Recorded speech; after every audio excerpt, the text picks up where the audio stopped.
বাংলাদেশে সব কথা বলতে চাই না, কেন যে দেশে মূলা চুরিতে হয় ফাঁসি, মূলা চুরিতে হয় আর 7 খুন দেওয়ার পর বেটার মুখে থাকে বীরের হাসি। ঢাকার আশেপাশে নারায়ণগঞ্জ বিভিন্ন জায়গায় বাটি সালাম দিলে পেয়ে যাবেন এই ঘটনা সত্য না মিথ্যা। বাটি সালাম দিলেই কি পেয়ে যাবেন কোথায় ঘটনা ঘটছে, কারা ঘটাইছে, ইত্যাদি ইত্যাদি। যা হোক, তো বলছিলাম যে দেশে মূলা চুরিতে হয় ফাঁসি আর 7 খুনের আসামি মুখে থাকে বীর দর্পের হাসি, সে দেশে সব কথা বলতে নাই, তাহলে চাকরি থাকবে না। আজকে আমি গুরুত্বপূর্ণ একটা বিষয় নিয়ে কথা বলবো, তবে অল্প সময়, শুনবেন তো? আল্লাহ তাআলা কবুল করুন, আল্লাহ তাআলা জাতিকে সুশিক্ষিত করুন, শিক্ষিত না সুশিক্ষিত করুন, বলেন আল্লাহুম্মা আমিন। আগের দিনে শিক্ষা ভালোই ছিল। সকালে উঠি আমি মনে মনে বলি, সারা দিন আমি যেন ভালো হয়ে চলি, আদেশ করেন যাহা মোর গুরুজনে, আমি যেন সেই কাজ করি ভালো মনে। দেখুন, একজন হিন্দু যদি এই কবিতাটা লেখে আর আমি একজন মুসলমান হিসাবে আমার সন্তানকে এই শিক্ষা দিতে আমার মোটেই কোনো আপত্তি নাই। আপনাদের আপত্তি আছে নাকি? কবিতাটা লিখছে একজন হিন্দু আর আমি মুসলমান, এইটা আমি চাইবো না তা নয়, এর মধ্যে ইথিক্স আছে, আইডিওলজি আছে, ভ্যালুস মূল্যবোধ আছে এর মধ্যে। যেখানে মূল্যবোধ আছে, আদর্শ আছে, নৈতিকতা আছে, সেই শিক্ষা আমরা চাই। কিন্তু দুর্ভাগ্য, জাতি এগুলি তুলে দিয়া জাতি শিক্ষা দিল, ওই দেখা যায় তাল গাছ, ওই আমাদের গা, ওইখানেতে বাস করে কানা বগির সা। এ বগি তুই খাস কি, পান্তা ভাত চাস কি? এরপরে দেখলাম হাট্টিমা টিম টিম, মাঠে পাড়ে ডিম, খাড়া দুটি সে হাট্টিমা টিম টিম। আমার বুঝে আসে না শিক্ষা ডিপার্টমেন্ট কারা চালাচ্ছে, কারা চালাচ্ছে? বন্ধুরা আমার, পৃথিবীতে স্তন্যপায়ী যদি হতো তাও একটা কথা ছিল, ডিম পাড়ে এমন কোন প্রজাতি মাথায় শিং আছে আমার জানা নাই। এই শিক্ষাগুলো, এই মিথ্যা শিক্ষাগুলো ঢুকলো কেমনে? ওই যে আপনাদের খুব বেশি দূরে না, ভগভদ্রী চন্দ্রগঞ্জের পাশে একটা গল্প বলছিলাম আমি, মূল বক্তব্যে যাওয়ার আগে গল্পটা একটু না বলে পারছি না, বলবো নাকি? গল্প কোরআন হাদিস না। আগের দিনে দেশ চালাইতো কারা বলেন তো? রাজা বাদশারা। রাজা বাদশার প্রথা বিলুপ্ত হলো, জমিদারি প্রথা চালু হলো। জমিদারি প্রথা বিলুপ্ত হয়ে আধুনিক এই রাষ্ট্র ব্যবস্থা চালু হয়েছে। এখনো পৃথিবীর কোথাও কোথাও রাজা বাদশাদের এই পদ্ধতি আছে। তো আগের দিনের দেশ কারা চালাইতো? রাজা বাদশারা যা বলে তাই আইন। দিনের যদি রাত বলে, রাতকে যদি দিন বলে, বাস এইটাই আইন, এইটাই রাইট। এখন আগের দিনে রাজা বাদশাদের নানান ধরনের শখ আহ্লাদ ছিল, বিভিন্ন জায়গায় ঘুরতে যাওয়া, বেড়াতে যাওয়া, এই করা সেই করা। তো বাদশাহ একদিন তার উজিরা আলাকে ডেকে বলল, এই উজিরা আলা, জি জাহাপানা, আমি একটু নৌবিহারে, নৌ ভ্রমণে, আনন্দ ভ্রমণে যেতে চাই। ঠিক আছে জাহাপানা। এবার সে জ্যোতিষী, জ্যোতির্বিজ্ঞানী, অ্যাস্ট্রোলজার যারা আছে তাদেরকে ডাকলো আবহাওয়া সম্পর্কে একটা ধারণা নিতে। এই মিয়াজরা, তোমরা একটু গুনে বেছে বলো তো, রাষ্ট্রের বেতন খাও, রাষ্ট্রের চাকরি করো, গুনে বেছে বলো আবহাওয়া ভালো কবে? তো তারা বলল, মঙ্গলবার, বুধবার, বৃহস্পতিবার আবহাওয়া মোটামুটি চমৎকার। আগামী মঙ্গলবার, বুধবার, বৃহস্পতিবার আবহাওয়া মোটামুটি চমৎকার। জাপানা পেয়ে গেছি, আগামী মঙ্গলবার, বুধবার আপনার জার্নি হবে। তো ঠিক আছে। রাজা বাদশাহ কি একা যায়? পাইক পেয়াদা, চাকর নকর, কত ধরনের লোকজন, তাদেরকে নিয়ে বাদশাহ রওনা হলো। নৌবিহারে যাবেন, নৌ ভ্রমণে যাবেন, আনন্দ ভ্রমণে যাবেন, দরিয়াতে তিনি ভ্রমণ করবেন। লোকজন নিয়ে যখন চলল, নদীর ধারে গেল, দেখা হলো নদীর ঘাটে এক রাখালের সাথে। রাখাল বেচারা দৌড়ে এসে বলল, রাজামশাই, জাহাপানা, দরিয়ায় যাবেন না।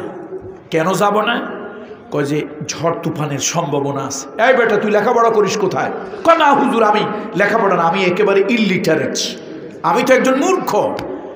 মেজাজ গরম হয়ে গেছে। বেটা, হাবিয়া দোজক থাকলে তোর এখনই হাবিয়া দোজকে ঢুকাই দিতাম।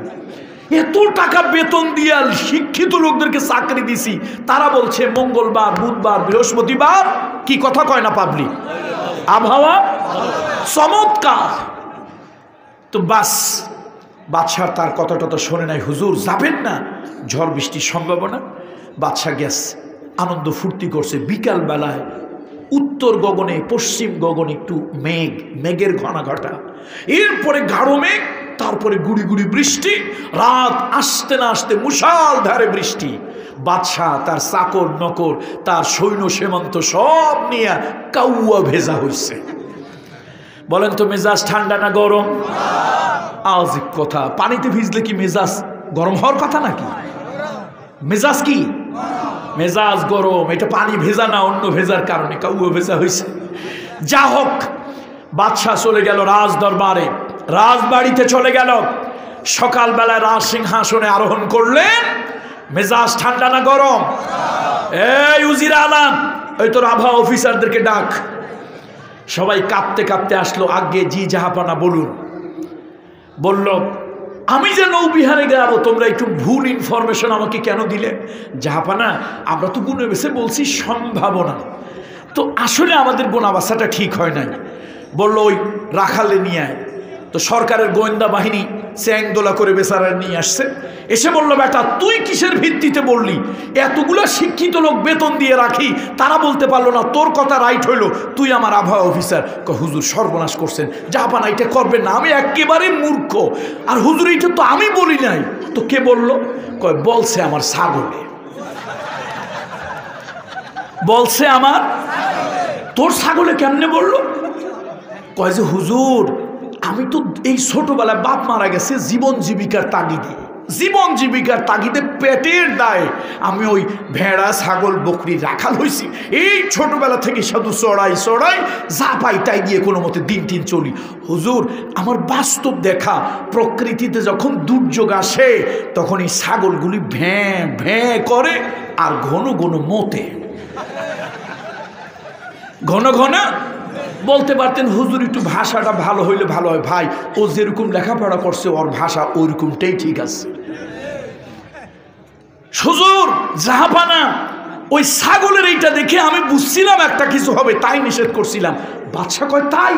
তো পয়সা দিয়ে লোক পেলে রাখবে, ওই ছাগল ধরিয়ান, যে কয়টা চেয়ার আছে প্রত্যেকটা চেয়ারে একটা করে ছাগল উঠায় দে। প্রত্যেক চেয়ারে একটা করে কি উঠায় দে?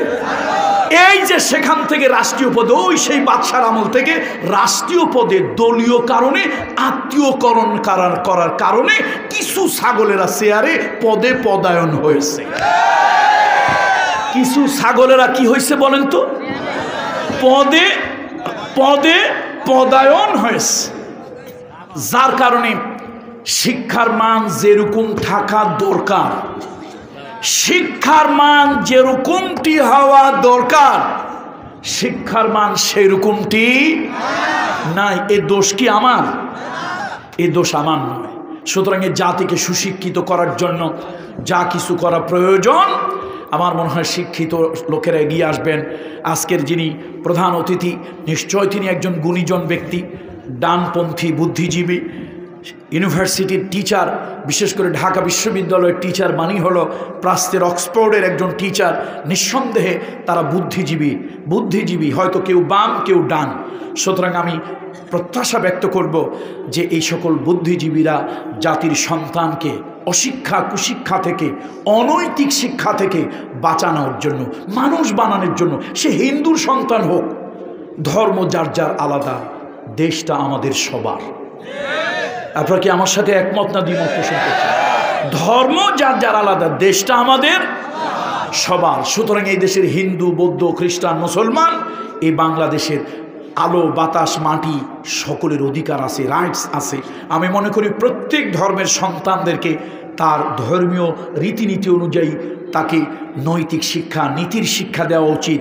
আর অ্যাজ এ হোল, সামগ্রিকভাবে এই জাতি এমন শিক্ষায় শিক্ষিত হওয়া দরকার যাতে করে জীবনমুখী শিক্ষা, কর্মমুখী শিক্ষা, বাস্তব শিক্ষা, নীতির শিক্ষা, নৈতিকতার শিক্ষা, ধর্মের শিক্ষা, এই শিক্ষাগুলো থাকা দরকার। আল্লাহ তাআলা আমাদের শিক্ষা প্রতিষ্ঠানগুলোকে ধ্বংসের হাত থেকে হেফাজত করুন, বলেন আল্লাহ।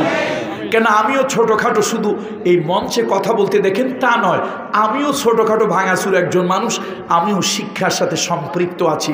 আমার আব্বা মরহুম কয়েকটা প্রতিষ্ঠান রেখে মারা গিয়েছে। বয়স তখন একেবারেই ছোট আমার। সেই ছোটবেলায় অনেকগুলো প্রতিষ্ঠানের দায়ভার আমার ঘাড়ে উঠল। এরপরে আমি যখন ঢাকা বিশ্ববিদ্যালয়ে পড়াশোনা শেষ করলাম, আমি স্কুল অ্যান্ড কলেজ, মহিলা মাদ্রাসা করেছি। আপনাদের এই নোয়াখালী সুবর্ণচরে 5 একর 40 শতক জায়গা নিয়েছিলাম উচ্চতর গবেষণার জন্য, একটা ইনস্টিটিউশন, একটা ইউনিভার্সিটি টাইপের, জামিয়া টাইপের একটা কিছু করার জন্য। কিন্তু আমাদের দেশের পলিটিক্স এত ন্যারো মাইন্ডেড, পলিটিক্সের মধ্যে এত ন্যারোনেস ঢুকেছে যে আসলে নিরপেক্ষ দৃষ্টিভঙ্গি থেকে এবং সুস্থ মস্তিষ্ক নিয়ে বাংলাদেশে কিছু করা সম্ভব নয়। তাই তালে তালে থাকি আর দোয়া করি আল্লাহ তাআলার কাছে, আল্লাহ দেশ যারা চালান তাদের মাথার মধ্যে শিক্ষার মূল যেই থিম এটা আল্লাহ তাআলা দিয়ে দেন। বলেন আল্লাহুম্মা আমিন, আল্লাহুম্মা আমিন। সম্মানিত উপস্থিতি, আজকে মানুষ সামাজিক প্রাণী, ম্যান ইজ সোশ্যাল অ্যানিমাল। সামাজিক প্রাণী হিসাবে আল্লাহ তাআলা কিছু সামাজিক শিক্ষা মানুষকে দিয়েছে। আপনারা জানেন আমার ইউটিউবে হাজার হাজার বক্তব্য আলহামদুলিল্লাহ আপনারা দেখেন, সারা পৃথিবী থেকে বাংলা ভাষাভাষী যারা যেখানে আছেন তারা দেখেন। আমি সাধারণত সামাজিক কথাগুলো বলি বেশি। বন্ধন, আত্মীয়তার বন্ধন, ভ্রাতৃত্বের বন্ধন, রক্তের বন্ধন সুদৃঢ় করা। তার কারণ কিছু মানুষের ধারণা ইসলাম শুধু সুবহানাল্লাহর ফজিলত, আলহামদুলিল্লাহর ফজিলত, আল্লাহু আকবারের ফজিলত, এই ফজিলতের কথাগুলো বলেছে। কোনো লোকদের ধারণা ইসলাম শুধু কদু খাওয়া সুন্নত, জিলাপি খাওয়া সুন্নত, মিষ্টি খাওয়া সুন্নত, এই কথাগুলো বলেছে। না, ইসলাম জীবনমুখী ধর্ম, ইসলাম বাস্তবভিত্তিক ধর্ম, ইসলাম মানুষের জীবনের পূর্ণাঙ্গ একটি জীবন বিধান। সুতরাং সেই ইসলামকে সেভাবেই মানুষের সামনে উপস্থাপন করার আমি সবসময় চেষ্টা করে থাকি। আজকে কোরআনুল কারীমের সূরা নিসা, বলেন তো কোন সূরা? সূরা নিসার 58 নম্বর আয়াতে কারিমা আমি তেলাওয়াত করেছি। কথা খুব বাড়াবো না, এই আয়াতের আলোকে অল্প কিছু কথা বলেই শেষ করব ইনশাআল্লাহ। ইন্নাল্লাহা ইয়া'মুরুকুম আন তু'আদ্দুল আমানাতি ইলা আহলিহা। আল্লাহ তাআলা তোমাদেরকে নির্দেশ দিয়েছেন, আল্লাহ তাআলা তোমাদেরকে আদেশ দিয়েছেন, অর্ডার করেছেন, আন তু'আদ্দুল আমানাতি ইলা আহলিহা, আমানতকে যথাযথ জায়গায় স্থাপন করা, ফিরিয়ে দেওয়া। যার আমানত তার কাছে বা যেখানকার আমানত সেখানে ফিরিয়ে দেওয়ার জন্য আল্লাহ তাআলা অর্ডার করেছেন, নির্দেশ দিয়েছেন। ওয়া ইযা হাকামতুম বাইনান নাস, আর মানুষের মধ্যে যখন কোনো বিচার ফয়সালা করবে, আন তাহকুমু বিল আদল, ন্যায়সঙ্গতভাবে করবে। ইন্নাল্লাহা নি'ম্মা ইয়াইযুকুম বিহি ইন্নাল্লাহা কানা সামিআন বাসীরা। আল্লাহ তাআলা তোমাদেরকে এই জ্ঞান, নীতি, নৈতিকতার এই শিক্ষা আল্লাহ তাআলা দিচ্ছেন। আর আল্লাহ জানেন কে এই শিক্ষা গ্রহণ করবে, কে এই শিক্ষা গ্রহণ করবে, কে করবে না। আল্লাহ তাআলা সব জানেন, দেখেন, শোনেন। এই হলো আয়াতের একটু লঘবি মানা, একটু শাব্দিক অর্থ বললাম। কোরআন কারীমের মুআজিজা হলো কোরআনের আয়াত কম থাকে, শব্দ কম, কিন্তু অর্থ থাকে ব্যাপক। বলেন আল্লাহু আকবার, আল্লাহু আকবার। সুতরাং আমানত আমরা কিন্তু প্রত্যেকেই আমাদের কিয়ামতের ময়দানে আল্লাহর কাছে জবাবদিহির মুখোমুখি হব। রাসূলুল্লাহ সাল্লাল্লাহু আলাইহি ওয়াসাল্লাম একটা হাদিসে বলেছেন, কুল্লুকুম রাঈন ওয়া কুল্লুকুম মাসউলুন আন রাইয়াতিহি। প্রত্যেকে তোমরা অভিভাবক, গার্ডিয়ান, জিম্মাদার, এবং তোমাদের এই অভিভাবকত্ব সম্পর্কে, জিম্মাদারি সম্পর্কে জিজ্ঞেস করা হবে। আপনারা যদি মাইন্ড না করেন, মনে মনে খারাপ ধারণা না করেন, তাহলে আরেকটু একেবারে গেও বাংলা বলবো, গ্রাম্য বাংলা বলবো, প্রত্যেকে তোমরা রাখাল। কুল্লুকুম রাঈন, প্রত্যেকে তোমরা রাখাল। তোমার রাখালি সম্পর্কে আল্লাহ তাআলার আদালতে জিজ্ঞেস করা হবে। বলতে পারেন, হুজুর মাদারীপুরের লোক, গোপালগঞ্জের লোক, এই অঞ্চলের লোক, আপনি আমাদেরকে রাখাল বানিয়ে দিলেন। না, এটা খারাপ অর্থে নয়।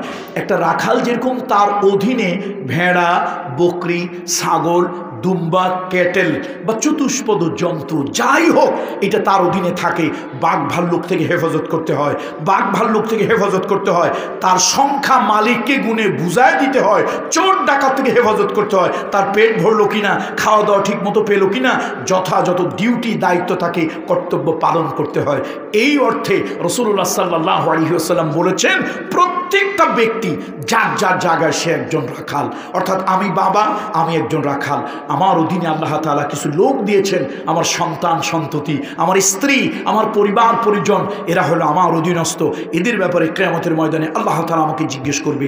আমি এই মাদ্রাসার একজন শিক্ষক, কিয়ামতের ময়দানে আমার জিম্মাদারি সম্পর্কে আল্লাহ তাআলা জিজ্ঞেস করবেন। আমি এই মাদ্রাসার গভর্নিং বডি একজন সদস্য, কিয়ামতের ময়দানে আল্লাহ তাআলা আমাকে আমার ব্যাপারে জিজ্ঞেস করবেন। এই ওয়ার্ডের আমি একজন মেম্বার, আল্লাহ তাআলা কিয়ামতের ময়দানে আমার এই ওয়ার্ড সম্পর্কে আমাকে জিজ্ঞেস করবে। এই ইউনিয়নের আমি একজন চেয়ারম্যান, কিয়ামতের ময়দানে আল্লাহ তাআলা আমাকে জিজ্ঞেস করবেন। এই মসজিদের আমি একজন ইমাম ও খতিব, আমার মুসল্লি, আমার মসজিদ, আমার সোসাইটি, আমার কমিউনিটি, এই ব্যাপারে কিয়ামতের ময়দানে আল্লাহ তাআলা আমাকে জিজ্ঞেস করবেন। খালি বেতন খাইছো, খালি মিলাদ পড়ছো, খালি হাদিয়া নিছো, না আরো কিছু করছো, এগুলোর ব্যাপারে কিয়ামতের ময়দানে আমি জিজ্ঞাসিত হব। রাসূলুল্লাহ অত্যন্ত দৃঢ়তার সাথে এই হাদিস, কুল্লুকুম রাঈন ও কুল্লুকুম মাসউলুন আন রাইয়াতিহি। একজন চৌকিদার থেকে শুরু করে দেশের প্রেসিডেন্ট, প্রধানমন্ত্রী পর্যন্ত আল্লাহর আদালত, আল্লাহর আদালত, আল্লাহর আদালতে প্রত্যেকে জিজ্ঞাসিত হবে। স্বামী জিজ্ঞাসিত হবে স্ত্রীর ব্যাপারে, স্ত্রী জিজ্ঞাসিত হবে সংসারের ব্যাপারে, বাবা জিজ্ঞাসিত হবে পরিবারের ব্যাপারে, গোষ্ঠী বংশের মুরব্বী তার বংশ, তার গোষ্ঠী সম্পর্কে, তার বংশধর সম্পর্কে জিজ্ঞাসিত হবে। সুতরাং আসুন, আপনি ভাববেন না, আপনি ভাববেন না এইভাবে বুঝি দিন যাবে। কিছু লোকের কাজ নাই, সারাদিন শুধু বিড়ি সিগারেট খায়, ফু দিয়ে দেখে কত দূর গেল, অলস সময় পার করে, গান গায়, চায়ের দোকানে ঘন্টার পরে ঘন্টা সময় অহেতুক অপ্রয়োজনীয় নষ্ট করে। না, তুমি একটা দায়িত্ব নিয়ে পৃথিবীতে এসেছো, তোমার এই দায়িত্ব সম্পর্কে কিয়ামতের ময়দানে তোমাকে জিজ্ঞাসা করা হবে। আল্লাহ রাসূল সাল্লাল্লাহু আলাইহি ওয়াসাল্লাম কপট, ভণ্ড, মুনাফিক, হিপোক্রেটস, রাসূলুল্লাহ সাল্লাল্লাহু আলাইহি ওয়াসাল্লাম তাদের ব্যাপারে চারটা বিষয় রাসূলুল্লাহ সাল্লাল্লাহু আলাইহি ওয়াসাল্লাম আল্লাহ নবী বলেছেন, চারটা বিষয়। সে বিষয়ে আমি কথা বলবো। তবে আমরা প্রত্যেকে জিম্মাদার, প্রত্যেকে জিম্মাদার। খবরদার আপনি ভাববেন না যে আপনি এই জিম্মাদারি সম্পর্কে জিজ্ঞাসিত হবেন না। আল্লাহ নবীর একজন সাহাবা, নাম হলো আবু যর। উনি একজন দরবেশ টাইপের সাহাবী ছিলেন। দুনিয়ার প্রতি কোনো লোভ লালসা ছিল না, দুনিয়ার প্রতি কোনো মোহ তার ছিল না। সেই আবু যর যখন মদিনা ইসলামী রাষ্ট্র কায়েম হয়ে গেল, আন্তর্জাতিক পরিমণ্ডলে ইসলাম যখন পৌঁছে গেল, এখন রাষ্ট্রের কর্মচারী দরকার, রাষ্ট্রের পুলিশ দরকার, রাষ্ট্রের সেনাবাহিনী দরকার, রাষ্ট্রের সেক্রেটারিয়েট দরকার, বিভিন্ন জায়গায় কর্মচারী নেওয়া দরকার। রাসূলুল্লাহর ওই সাহাবী, রাসূলুল্লাহর সাহাবী, এটা হলো মুসলিম শরীফের হাদিস। মুসলিম শরীফের হাদিস, রাসূলুল্লাহর সাহাবী আবু যর রাদিয়াল্লাহু তাআলা আনহু রাসূলুল্লাহর কাছে গিয়ে বললেন, ক্বালা কুলতু ইয়া রাসূলুল্লাহ আলা তাস্তামিলুনি, ও নবী, এই রাষ্ট্রের একজন কর্মচারী হিসাবে আমাকে একটা চাকরি দেন, আমাকে একটা পদে বসায় দেন। আবু যর গিয়া রাসূলুল্লাহর কাছে বললেন। নবীজি এটা শুনলেন, ফাদারাবা বিয়াদিহি আলা মানকিবি। আল্লাহ নবী যখন শুনলেন আবু যরের মতো একজন সাহাবী গিয়া বলল, ইয়া রাসূলুল্লাহ, এই রাষ্ট্রের একজন কর্মচারী হিসাবে একটা পদে আমাকে চাকরি দেন। হুজুর, আমি আপনার সাহাবী, আপনার সাহাবী আমি। ইয়া রাসূলুল্লাহ, আপনার প্রিয় সাহাবী, আপনি একটা চাকরি দেন, একটা পদ দেন, ভালো একটা পোস্ট আমাকে দেন। নবীজি রাগ করলেন। রহমতের নবী, দয়ার নবী, মায়ার নবী রাগ করলেন।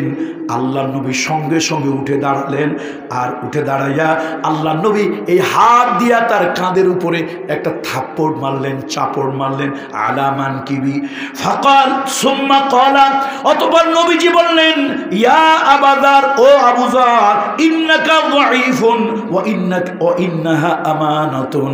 ও আবু যর, তুমি হলা এই পদের জন্য দুর্বল, এই পদের জন্য তুমি দুর্বল, তুমি এই পদের যথোপযুক্ত উপযোগী নও। তোমাকে আমি এই পদে দিতে পারি না, এইটা একটা আমানত। ওয়া ইন্নাহা আমানাতুন ওয়া ইন্নাহা ইয়াউমাল কিয়ামাতি খিজুন ওয়া নাদামাতুন। কিয়ামতের ময়দানে ও আবু যর, আমি যদি মুহাম্মদ রাসূলুল্লাহ আমি তোমারে ভালোবেসে, তুমি আমার আপন সাহাবী, প্রিয় সাহাবী, আমি ভালোবেসে তোমাকে রাষ্ট্রের একটা গুরুত্বপূর্ণ পদে দিয়ে দিলাম, কিন্তু তুমি ওই পদের যোগ্য না। ও আবু যর, আমি নবী মুহাম্মদ রাসূলুল্লাহ আমানতের খেয়ানত করলাম, তোমার মতো একটা অযোগ্য দুর্বল লোককে ওই পদে দিলাম। আমি নবী একদিক দিয়ে এই ভুলটা হলো কিয়ামতের ময়দানে আল্লাহর আদালতে, আল্লাহর দরবারে খিজুন ওয়া নাদামাতুন, আল্লাহর দরবারে অপমানিত হতে হবে, লাঞ্ছিত হতে হবে, এই পদের চাকরির ব্যাপারে জিজ্ঞাসিত হতে হবে। আল্লাহু আকবার, কি কঠিন কথা! চিন্তা করতেছেন? আমার ছেলে বলে আমি দায়িত্বে আছি, আমার ছেলেকে রাষ্ট্রের গুরুত্বপূর্ণ পদে দিয়ে দেব, আমি স্কুলের প্রধান, আমি একটা ইনস্টিটিউশনের প্রধান, একটা অযোগ্য অধর্ম, একটা নির্বোধকে আমি আত্মীয়করণ করার কারণে, দলীয়করণের কারণে একটা পদের মধ্যে পদায়ন করে দিলাম। রাসূলুল্লাহ সাল্লাল্লাহু আলাইহি ওয়াসাল্লাম বলেছেন, ইন্নাহা আমানাতুন, নিশ্চয় এটা একটা আমানত, এবং কিয়ামতের ময়দানে জিজ্ঞেস করা হবে, হে আবু যর, তুমি একজন ভালো মানুষ আমি জানি, কিন্তু রাষ্ট্রের এই কঠিন পদের ব্যাপারে তুমি দুর্বল। আমি নবী মুহাম্মদ রাসূলুল্লাহ তোমার মতো লোককে এই পদে আমি দিতে পারি না, তার কারণ তোমাকে যদি দেই আল্লাহর আদালতে, আল্লাহর কিয়ামতে খিজুন ওয়া নাদামাতুন, তুমি আল্লাহর কাছে এই জন্য জিজ্ঞাসিত হবে, অপমানিত হবে, অপদস্থ হবে। খবরদার, এটা করা যাবে না, এটা করা যাবে না। দেখেন রাসূলুল্লাহ সাল্লাল্লাহু আলাইহি ওয়াসাল্লাম কি সতর্কবাণী আমাদেরকে আল্লাহর হাবিব দিয়ে গেলেন। সম্মানিত বন্ধুরা, রাসূলুল্লাহ সাল্লাল্লাহু আলাইহি ওয়াসাল্লাম চারটা বিষয় বলেছেন। এইটা আমাদের একটা সামাজিক ব্যাধি। আজকে সমাজের রন্ধ্রে রন্ধ্রে এই ব্যাধিটা আছে। সে ব্যাধিটা কি? আমরা আমানতের খেয়ানত করি। রাসূলুল্লাহ বলেছেন, কপট যারা, মুনাফিক যারা, বর্ণচোরা যারা, হিপোক্রেট যারা, তাদের প্রথম গুণটা হলো ইযা উতুমিনা খানা, তাদের হাতে কোনো আমানত দিলে সেই আমানতের তারা খেয়ানত করে। এই ব্যাপারে কোরআন শরীফ বলেছে, ইন্নাল্লাহা ইয়া'মুরুকুম আন তুআদ্দুল আমানাতি ইলা আহলিহা, আল্লাহ তোমার যে আমানত দিছে ওই আমানতের যথাযথ ব্যবহার করবে। ভোট দেওয়া একটা আমানত, অন্যের টাকা গচ্ছিত রাখা একটা আমানত, কোন পদে আমাকে চাকরি দেওয়া হলো, পদটা আমার কাছে আমানত, কেউ একটা কথা, গোপন কথা আমার কাছে রাখলো, এটা একটা আমানত। যে কোনো ধরনের আমানতের খেয়ানত বড় খারাপ। আমার আব্বা টেকেরহাটের পীর সাহেব ছিলেন। পীর হইয়া তিনি একটা খুব কিতাব লিখেছিলেন, মারেফতপন্থীদের জীবনী, ইসলামী জিন্দেগি। তিনি একজন পীর। ওই বইয়ের মধ্যে তিনি লিখেছেন, ও আমার মুরিদেরা, তোমরা যদি টাকা খাইয়া, পয়সা খাইয়া কোনো একটা লোককে ভোট দাও যে দেশের জনগণের তসরুপ করে, জনগণের আমানতের খেয়ানত করে, তুমি যেন ডাকাতের হাতে, ডাকাতের কাঁধে ডাকাতির জন্য অস্ত্র তুলে দিলে। তার কারণ হলো এটা আমানত, যার তার কাছে তুমি আমানত দিতে পারো না। এই দুনিয়া আমরা মনে করি চেয়ারম্যানই পোস্ট, মেম্বারি পোস্ট খারাপ পোস্ট না। একজন লোক সারা রাত তাহাজ্জুদ পড়ে, ইবাদত বন্দেগী করে, সওয়াব কামাই করে জান্নাতের। আর একজন চেয়ারম্যান, মেম্বার, আমাদের একটা খারাপ ধারণা সৃষ্টি হয়ে গেছে এই মানুষগুলি ভালো না। আরে ভালো মানুষ যদি মানব সেবার জন্য, জনসেবার জন্য আমানতদারি ঠিক রেখে যদি করে, তাহলে এই মানব সেবার জন্য সে আল্লাহকে পেয়ে যায়। আল্লাহু আকবার, আল্লাহু আকবার, কথা ঠিক কিনা বলেন? কেউ নামাজ পড়ে বেহেশত কামাই করলো, আর কেউ জনতার সেবা করে, জনগণের সেবা করে, সে আল্লাহকে কামাই করলো। মাল্লাহুল মাওলা ফালাহুল কুল, মান কানা লিল্লাহি কানা আল্লাহু লাহু। কেউ যদি আল্লাহরে অর্জন করে, বেহেশত অর্জন করতে কি তার বাকি থাকে? সুতরাং এই পোস্টগুলি খারাপ না, কিন্তু আমরা ভালো মানুষেরা এই পোস্টগুলোতে যাই না। কেউ যদি জানে যে টেকেরহাটের পীরজাদা পীর সাহেব হুজুর, চেয়ারম্যান মেম্বার হুজুর এই গম চুরিতে গেলেন শেষ পর্যন্ত, এরকম একটা কথা বলবে কি বলবে না? এরকম ধারণা করা জায়েজ নয়। বলেন, এরকম ধারণা করা কি নয়? জায়েজ নয়। আরে ভাই, একজন দুইজন খারাপ মানুষ খারাপ কাজ করে, কিন্তু আমি এই পথটাকে নষ্ট কেন করব? এই পথটাকে আমি খারাপ কেন করব? এটা আমানত। এটা কি বলেন তো? আমানত। মানব সেবার মতো মহৎ কাজ নাই। কিন্তু আজকে আমরা যারা এই সেবার কাজে যাই, দুই একজন লোক হয়তো ভালো মানসিকতায় যায়, অধিকাংশ লোকই খারাপ উদ্দেশ্যে যায়। প্রভাব বিস্তার করার জন্য, সন্ত্রাসবাদ করার জন্য, জঙ্গিবাদ করার জন্য, মানুষের মাথায় লাটাই ঘোরায় খাওয়ার জন্য, মানুষকে তার হুমকি ধামকি দিয়া, তার পেশি শক্তি দিয়া সাধারণ জনগণকে দুর্বল আর কাবু করার জন্য। সাইয়েদনা ওমরের নাম শুনছেন? কট্টুক জায়গার প্রেসিডেন্ট, 30 লক্ষ বর্গ মাইল কট্টুক জায়গার প্রেসিডেন্ট। এই শোনেন, জনপ্রতিনিধির চরিত্র কেমন হওয়া দরকার শোনেন। সাইয়েদনা ওমর, তাকে যখন প্রপোজ করা হলো, প্রস্তাব করা হলো, তাকে আবু বকর সিদ্দিকের পরে তিনি হবেন খলিফা। সাইয়েদনা ওমর দাঁড়িয়ে বলল, শোনো, আমি খলিফা হইতে পারি, তবে একটা শর্ত আছে। আমার সমালোচনা করার মতো কি লোকজন তোমরা কেউ আসো? যদি আমার সমালোচনা করার মতো লোকজন থাকো তাহলে আমি খলিফা হব, না হলে আমি খলিফা হব না। তোমার সমালোচনা আমাকে সঠিক কাজ করতে অনুপ্রাণিত করবে, উৎসাহিত করবে। তোমার সমালোচনা আমার ভুলগুলি ধরে দেবে। আমি ওমর যদি পদচ্যুত হয়ে যাই, আমি ওমর যদি পদস্খলিত হয়ে যায়, আমি ওমর যদি রাষ্ট্রের ক্ষমতা পাইয়া অনৈতিক কাজে, স্বার্থবাদী কাজে লেগে যায়, তোমার সমালোচনা আমাকে পথ দেখাবে। আল্লাহর বান্দারা, তোমরা কেউ আসো যে আমার গঠনমূলক সমালোচনা করবে, তাহলেই ওমর এই পদ গ্রহণ করবে, না হলে ওমর এই পদ গ্রহণ করবে না।